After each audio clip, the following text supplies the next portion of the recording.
Assalamualaikum warahmatullahi wabarakatuh. Kami dari kelompok 2 akan mempresentasikan tentang penyelesaian persamaan diferensial parsial eliptik menggunakan persamaan Laplace.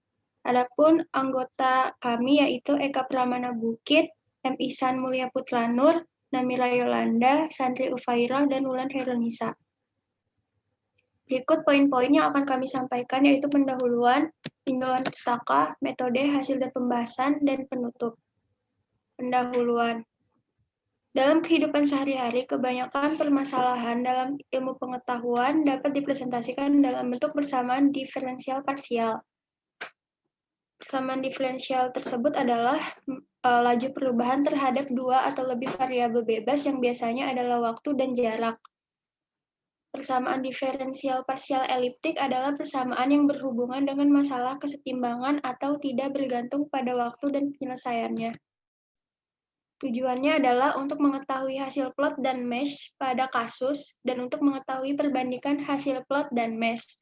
Manfaatnya dapat mengetahui hasil plot dan mesh dan dapat mengetahui perbandingan hasil plot dan mesh.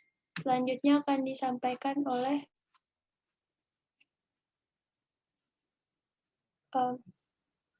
Oke, saya akan melanjutkan.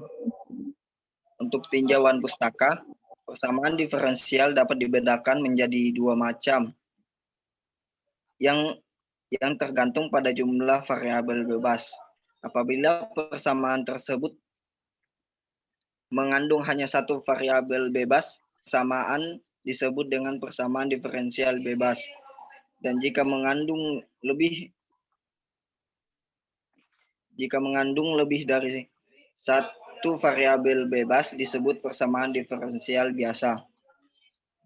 Penyelesaian persamaan diferensial adalah suatu fungsi yang memenuhi persamaan diferensial dan juga memenuhi kondisi awal yang diberikan pada persamaan tersebut. Di dalam penyelesaian persamaan diferensial secara analitis, biasanya dicari penyelesaian umum yang mengandung konstanta sembarang dan kemudian mengevaluasi konstanta tersebut sedemikian sehingga hasilnya sesuai dengan kondisi awal. Metode penyelesaian persamaan diferensial secara analitis terbatas pada persamaan-persamaan dengan bentuk tertentu dan biasanya hanya untuk menyelesaikan persamaan linear dengan koefisien konstanta. Selanjutnya,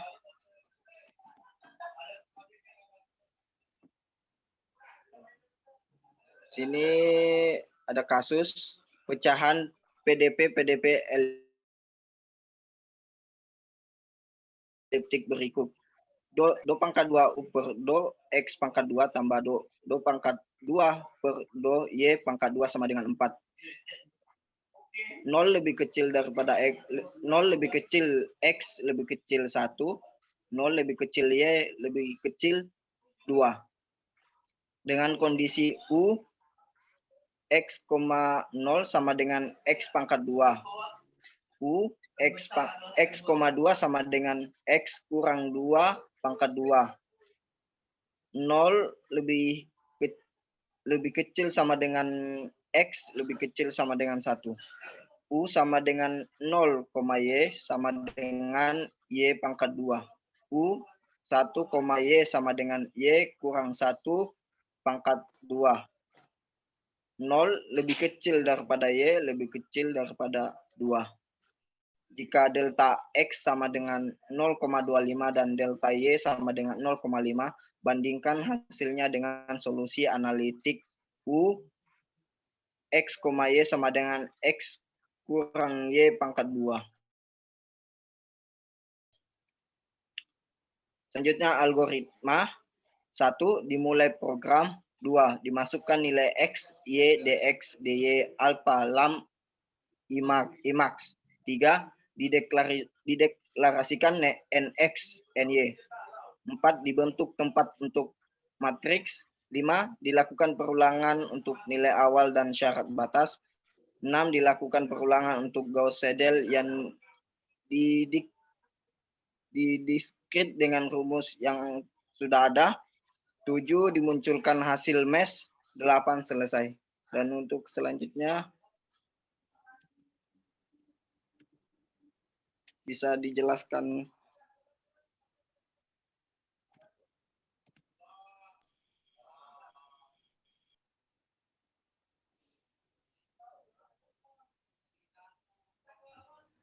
Flowchart. Cek dulu. Ya. Suaranya sudah jelas kan? Jelas, Bang. Ya, saya masuk ya. Berikut merupakan flowchart yang didapat dari kelompok kami. Yang pertama, dimulai program ya. Yang pada programnya nanti bakal ditulis dalam program dan judul program.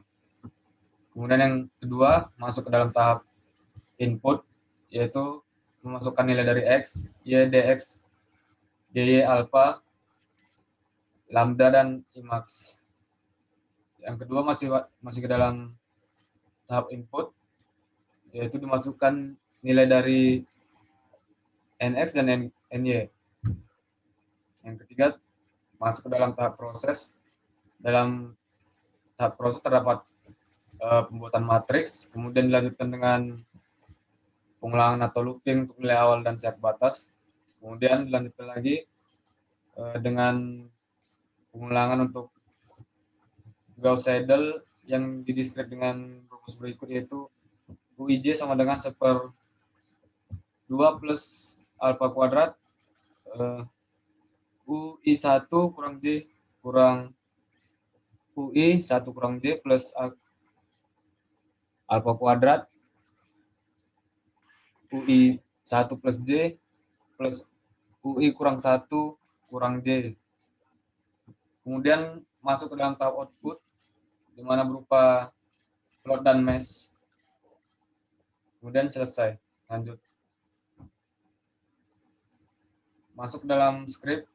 Yang pertama yaitu program Laplace, implicit non-relocatable U. Dan ini kemudian masuk ke dalam deklarasi variabel ya, apakah dia masuk ke dalam real ataupun integer, di mana x, y, dx, dy, er, lambda, new, dan alpha termasuk dalam real, sedangkan ijk, nx, ny, imax termasuk dalam integer. Kemudian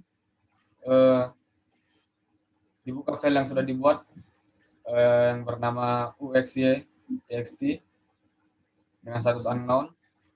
Kemudian masuk ke dalam script definisi konstanta yang digunakan, yaitu x sama dengan 1, y sama dengan 2, dx sama dengan 0,25, dy sama dengan 0,5, e sama dengan 0,001, lambda sama dengan 0,5, alpha sama dengan dy per dx kuadrat, dan imax sama dengan 1000. Dilanjut pada partisi x dan y. Dengan skripnya itu nx sama dengan x per dx, ny sama dengan y per dy. Kemudian masuk untuk alokasi untuk matriks, di skripnya ditulis dalam allocate u ny plus 1, nx plus 1. Kemudian masuk dalam pemberian nilai awal atau syarat awal, yaitu dilakukan looping dengan skripnya itu do 10 i sama dengan 1, n-nya plus 1. Masuk lagi do 10 j sama dengan 1, nx plus 1. Kemudian u buka kurung i, j tutup kurung sama dengan 0. Diberi label 10, kemudian lanjut ke continue. Selanjutnya itu pemberian syarat batas, dilakukan juga looping, di mana ditulis do i sama dengan 1, nx plus 1. Lanjut ke u buka kurung 1 plus i sama dengan buka kurung lagi i kurang 1 tutup kurung dikali dx kuadrat. Lanjut lagi ke u buka kurung ny plus 1, i tutup kurung sama dengan buka kurung lagi i kurang 1 tutup kurung dikali dx kurang 2 kuadrat. Kemudian n-du. Masuk lagi ke du, j sama dengan 1, n-nya plus 1, u i, 1 sama dengan buka kurung lagi i kurang 1 dikali dx kuadrat. Masuk lagi ke u i, nx plus 1 tutup kurung sama dengan buka kurung i kurang 1 tutup kurung dikali dx kurang 1 kuadrat. n-du.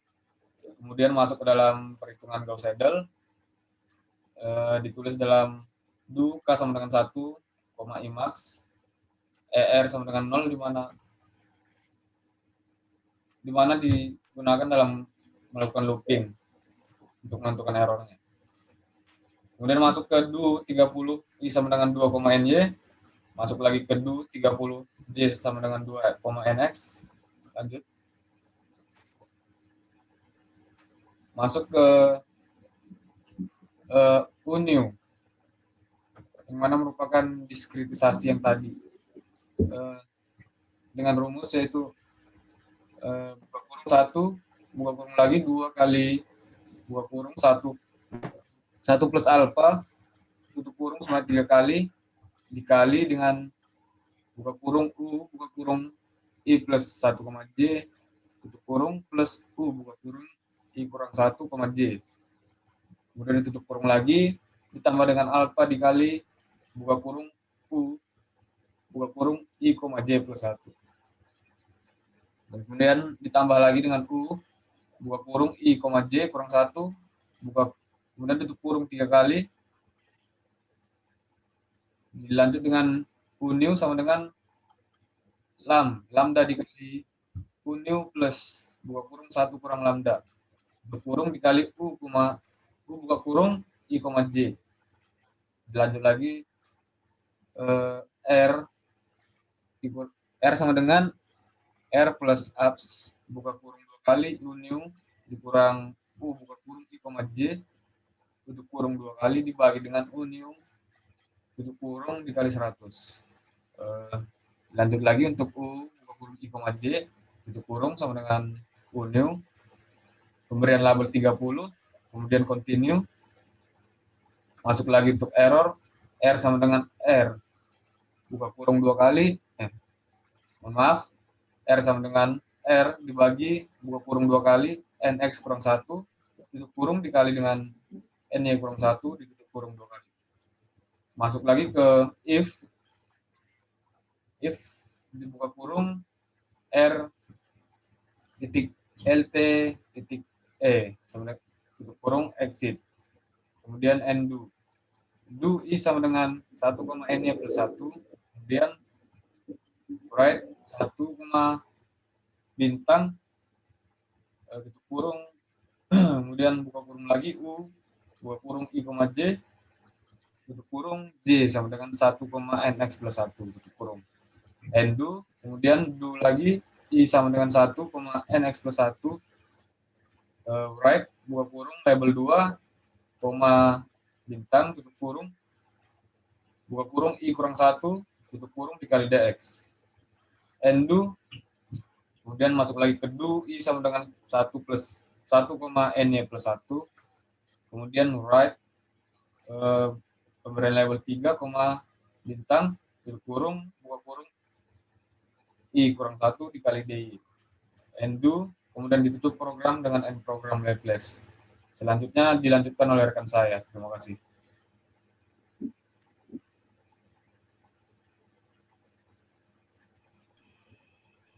Hasil dan pembahasan. Dari hasil didapatkan 2 grafik, yaitu grafik mesh dan grafik plotnya. Pada PDP eliptik, hasil yang didapatkan atau dikeluarkan tidak bergantung terhadap waktu. Jadi didapatkan beda potensial seperti yang terlihat pada gambar. Dari grafik yang dapat terlihat bahwa hasil beda potensial tidak dimulai dari 0 pada kondisi tertentu. Namun semuanya mulai mengalami penurunan pada panjang saat lebarnya menuju ke 3. Yang kemudian kenaikan hingga titik tertingginya pada saat mencapai lebar 5 meter. Dan kemudian pada grafik mesh persamaan Laplace, didapatkan 3 sumbu yaitu X, Y, dan Z, yang dimana X itu yaitu lebarnya, kemudian Y itu yaitu panjangnya, dan Z itu yaitu V-nya. Dan pada saat panjang bernilai 1 dan lebar bernilai 1, maka didapatkan nilai V yaitu 0. Lalu pada saat panjang bernilai 5 dan lebar didapatkan bernilai 5, maka didapatkan V-nya yaitu 1. Dan kemudian pada panjangnya bernilai 5 dan kemudian lebarnya bernilai 1, maka didapatkan V-nya itu 5. Kemudian dari hasil plot dan mesh diperoleh pada gambar 4.1.1 potensial terbesar terletak di tengah-tengah ruang. Hal ini disebabkan karena muatan terkonsentrasi di tengah ruang, maka muatan tersebut menjadi besar, sedangkan pada gambar 4.1.2 besar potensial menyebar di seluruh ruang. Kemudian pembahasan.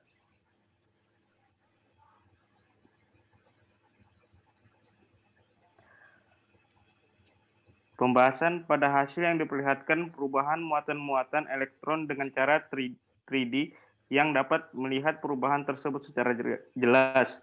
Untuk mesh diperlihatkan bahwa perubahan dihubungkan dengan nilai-nilai yang sama setiap perubahan muatan. Steady state atau karakteristik eksternal adalah suatu sistem yang berada dalam kesetimbangan, yaitu daerah dengan potensial listrik di daerah bebas muatan.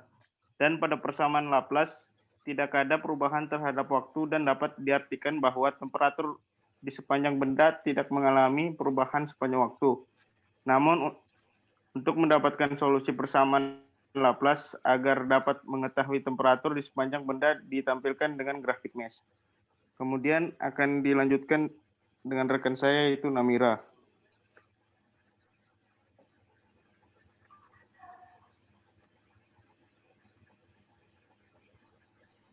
Hasil yang telah dilakukan dapat ditarik kesimpulan yaitu 1.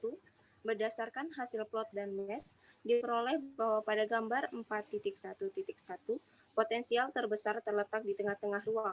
Hal ini disebabkan karena muatan terkonsentrasi di tengah ruang.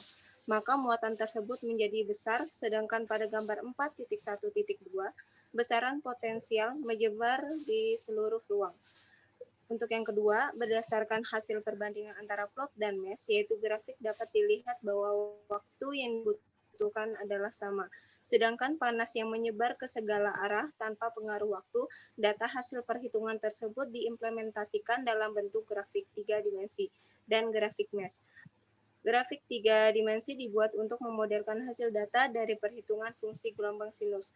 Grafik mesh buat untuk menunjukkan bentuk kontur fungsi gelombang sinus. Untuk apa yang sudah ditentukan dan lebih mempelajari metode-metode komputasi agar yang kita dapatkan lebih bertambah lagi. Baik, saya akan kembalikan kepada moderator. Terima kasih. Sekian presentasi